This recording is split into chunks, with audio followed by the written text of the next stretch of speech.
Hi everyone, welcome to another episode of Spirited Dialogue hosted by Transformity. I am Asanka. I'm Gautham Palapa. We are the co-founders of Transformity. Our mission is to transform organizations through technology and empathy. I think that's where Transformity stands for. One of our viewers asked this question from me, so I thought of it's good to highlight. So during last couple of episodes, we were mainly focusing on organization value. So we started with organization value, and then during last episode, we moved to how we can measure the value because there were a lot of misconceptions as well as different type of ideas running around this concept. So we thought of get it clear, and we shared many real world examples, as well as we looked at it from the people, process, technology, all three angles, as well as internal organization value as well as external organization value as well. So with that, we got a comment from one of our viewers about now you guys talk about how you measure value, but tell us a little bit about how exactly you are going to measure. And he, in his comment, mentioned about OKRs and SMART goals that we will talk a little bit during today's session as well. So with that, we thought of we will move into how defining quantifiable success in this organization. So that's going to be the topic for today. So let's get started, Gautam. Why don't you start with the why it is very important to identify the right metrics to each business about the outcomes in the digital transformation. So probably we can start from there and then get into the details. Yeah, sure. Thank you, Asanka. And it's a really good place to start because in the last episode, what we were talking about was how to quantify the definition of success. And the way, once you've identified what success means and you can quantify it, the next logical step in the progression is to measure. So rather than go into the theory of measurement and talk about why we need to do it, I figured that it might be a better way to underscore the importance of identifying the right metrics with a story. Um, so, this story is based in a town called Producton, which was famous for its fruit orchards. And at the center of the town stood the digital orchard that was owned by the diligent Mr. Leedison. Um, of course, these puns are going to be really terrible. I apologize, and I'm pretty sure you all will groan, but just bear with me. So, for generation, the Leedisons had prided themselves on producing the juiciest apples and the most fragrant peaches. And so, wanting to modernize and bring efficiency to the family orchard, Mr. Leedison decided to introduce a rigorous measurement system. He studied various agricultural metrics and began religiously tracking them. So, the first one that he did was tree height, because he believed that taller trees would produce more fruit. Makes sense, right? The next thing is water quantity. He measured the exact liters of water each tree received, thinking that more water will equal to healthier trees. He measured leaf count. So his rationale was that an increased leaf count would indicate a much more prosperous tree. And then finally, he measured soil fertility. So he spent considerable resources to ensure the soil remained at a very specific fertility level. So every morning, Mr. Leedison and his team would measure, tally, and analyze. The trees would be pruned to grow taller, water was poured generously, and leaves were counted with meticulous care. Just imagine the Kanban board that they had and the daily stand ups that they would have had to do all these things. But so his obsession with these metrics was so pronounced that the town began to view him as a pioneer of modern orchard management. However, when the harvest season approached, Mr. Leedison, he faced a bewildering situation. So despite the trees being taller, having more leaves. The fruit that they bore was smaller, less juicy, and lacked that signature digital flavor. So the orchard's profits dwindled, and the town's once coveted digital fruits were no longer in demand. So distraught, Miss Ladison, he sought the counsel of Miss Clarity, an elderly orchardist known for a timeless wisdom. And after observing his method, she gently pointed out, like, you've been measuring many things, but not necessarily the right ones. And so she explained that while tree height or leaf count might have some significance, essential metrics such as fruit quality, natural tree growth patterns, root health, and balanced watering mattered much more for the orchard success, in addition to things like the amount of sunlight that it is coming, whether there's any bugs or other things on that particular tree. So, realizing his oversight, Mr. Lidison shifted his focus, and instead of arbitrary metrics, he began evaluating those that truly impacted fruit quality. And with time and patience and guidance, the digital orchard regained its lost reputation, reminding that numbers alone aren't the end, it's the essence truly behind them that matters. So, the reason why I started with this story is in our drive for measurement and data, it's really easy, especially nowadays, to be swept up by numerous metrics. Like we have so many key performance indicators, we have leading and lagging indicators, we have objectives and key results or OKRs. We have so many things that we can capture. However, the quantity of what we measure doesn't guarantee quality results. That is something that I've seen in a lot of organizations. They feel that just because they're collecting a lot of data, that they are actually being very successful in achieving their outcomes. But what truly could be happening in these places is that they are probably becoming data hoarders rather than looking and evaluating if they're capturing the right metrics. Like, are these metrics answering the question? Are they being successful in achieving their outcomes? So it's essential to understand which metrics genuinely matter and which impact the core of what we aim to achieve. Yeah, I think you made a really good point there because this is one reason I wasn't a fan of OKRs for a long time because the way how organizations are using OKRs, as example, using OKRs for people's performance is a completely wrong way to do that. And interestingly, John Doe, who wrote or the father of OKR, in his book itself, it says don't use OKRs for performance matrix as well. Yes. So I think you made a really good point there on how and what type of metrics that you should use and then how to measure it. Otherwise, it will impact the organization, it will impact the transformation goals, as well as it will impact the people, the entire team who's involved in the transformation journey. They will get really disappointed because the leaders might be measuring a success based on wrong metrics. I think another thing that you slightly highlighted, correct data set as well as the timely data, right? It has to be up to date. And I think that's where the technology can be a driver because we are living in a more data oriented technologies, and then the technology can be utilized not only about the existing stuff, again about the predictive stuff as well, because we can take these measurements and then do the adjustments as well. And another thing that I would like to highlight about the nature of this matrix should be adaptive, as well as the nature of this matrix should be context aware. Yes. Because that's another problem, that everything is static, and the way that they put in the strategy document, it doesn't change, and they try to achieve the same numbers. I think that's something we have to be aware when we are dealing with metrics.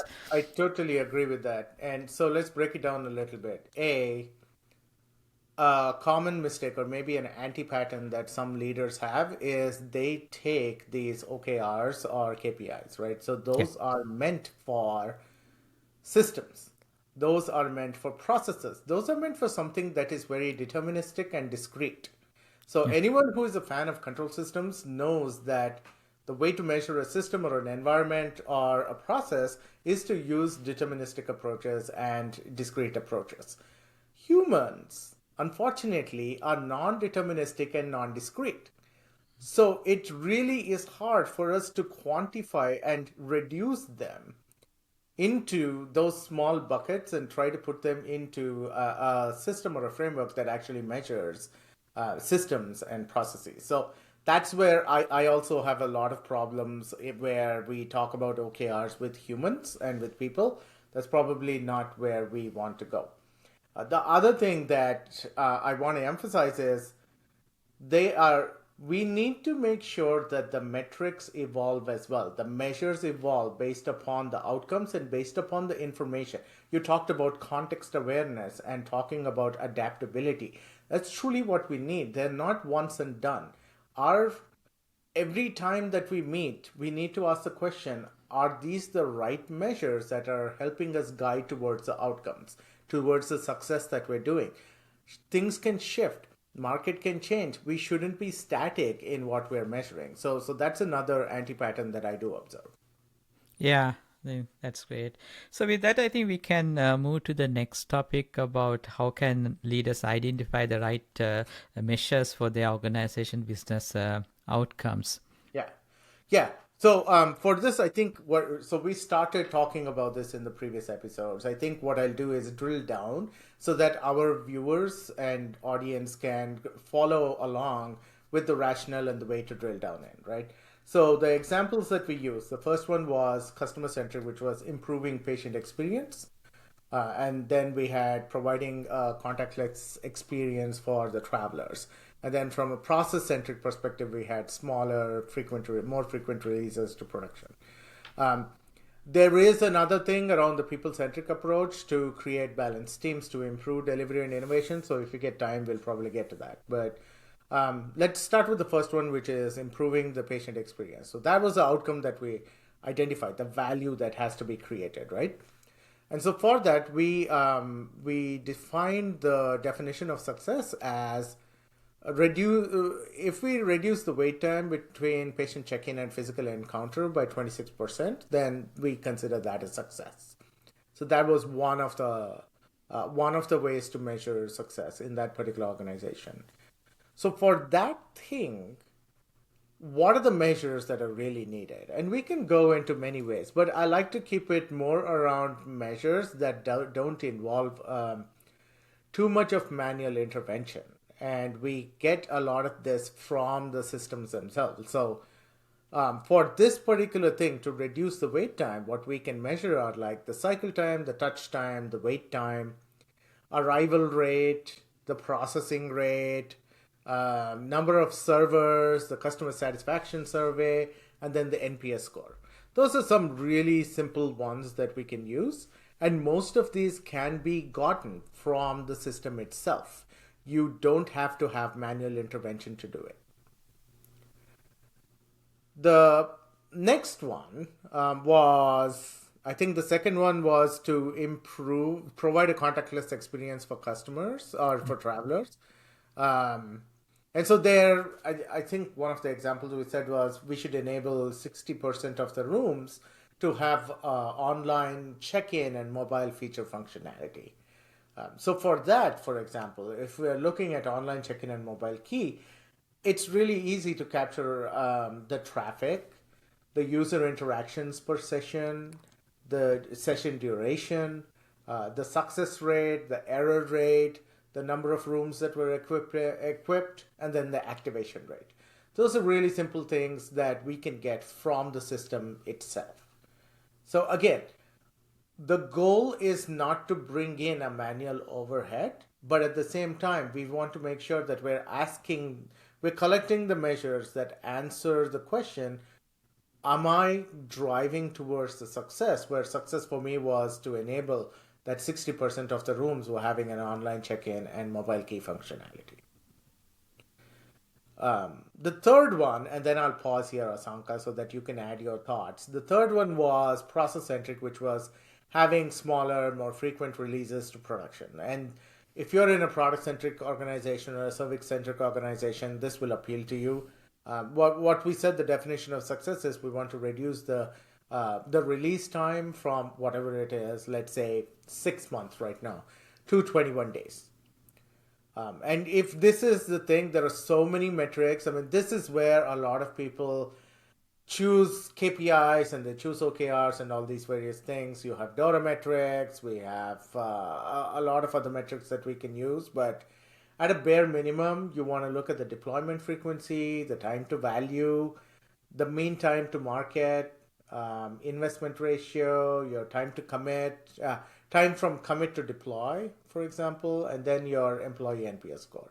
That will actually help you capture all these various things around smaller, more frequent releases to production. So Yeah. I'm going to pause here and hand it over to you, Asanka, if you want to add other thoughts. Yeah. So I think one thing came to my mind, how to capture useful information to measure this success. Now, that example we took about the automated or contactless experience inside a hotel. So I had this experience like after a dinner with my customers. I came really late to the hotel and then tried to use the phone to open the door. But then again, I was not in a complete good mindset to log in and then get into the app because it had kicked me out from the application. Then I was thinking, hey, why it didn't add the key card to my wallet? Easily could have done, right?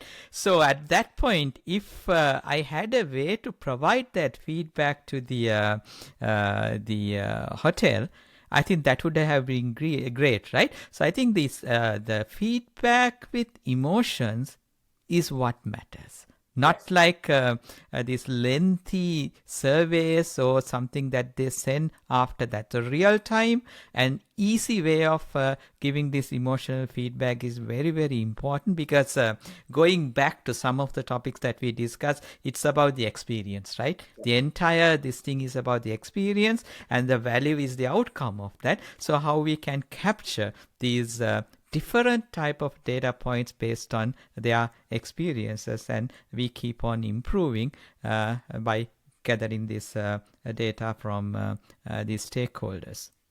That is a great example. And as you were talking about this, again, we're not solutioning here. There are so many ways to do it, but a simple example to provide a better experience would have been added to your wallet, right? The key card can be added to the wallet. And the other thing is, because almost every phone has live activities now, it will always be on the screen. So it is just a one tap thing. Capturing that sentiment and capturing that experience and really analyzing it is important. But at the same time, remember, emotions are non-discrete, non-realistic, and they're abstract. So we cannot go in with a very, very methodical, I wouldn't say methodical, but a very, very sequential way of approaching things like a form. Yeah. The worst thing that I have every time is, and I've led teams that have built a lot of voice applications in the past. I know that when someone is calling me for to the airlines or maybe to any of the 1-800 numbers, they're not usually in the right frame of mind. So going through a 20-question checklist of why exactly they're calling is just not the way to go. You already have an irate customer. I think in one of our episodes we talked about lost baggage. I mean, like, I've lost so much of baggage this summer. It's not even funny anymore. But I lost baggage and I call into the customer service line, and then I have to go through so many of these things in order to just get to the baggage prompt. When you have the system, you lost my bags. Can we just jump and get to it? Because I need to make sure that I have decent clothes and I can go get to my next flight. Yeah. So I think these getting feedback. So I would like to add one more example. As a public speaker, always I would like to get feedback about a talk that I deliver. But then again, most of these event organizers, they have various methods to capture feedback. It can be app, it can be a form, and because of that complexity, we rarely get feedback. But some time back when O'Reilly used to run these events, I used to speak in a lot of architecture related events. They had three buckets: a green bucket, yellow bucket, and a red bucket. Whoever who is leaving the room, they take a ribbon and put it to the correct bucket. So it was pretty easy. And then we can get a quick feedback from the audience and improve our delivery, right? So that's something off the That's topic, but I thought of just good to share. no, that's great. Like we want to keep it simple. And so there's a lot of organizations, right, across the industry verticals. There are a lot of organizations that are going through app modernization right now. So they are probably exploring measures that matter and trying to identify what they need to capture, what they need to measure to see if they're actually modernizing right. So I want to bring up something called we use this. It's called the Aspire framework to help identify the right metrics that matter for the business outcomes related to app modernization and technology rationalization. So Aspire stands for accelerating security, productivity, impact, resilience, and efficiency, which is really, really important today. I mean, in this day and age, we want to identify security, but in security, the most important ones that we want to do is measure that you have the right security posture, the right governance, and the right compliance. Those are the three most important ones.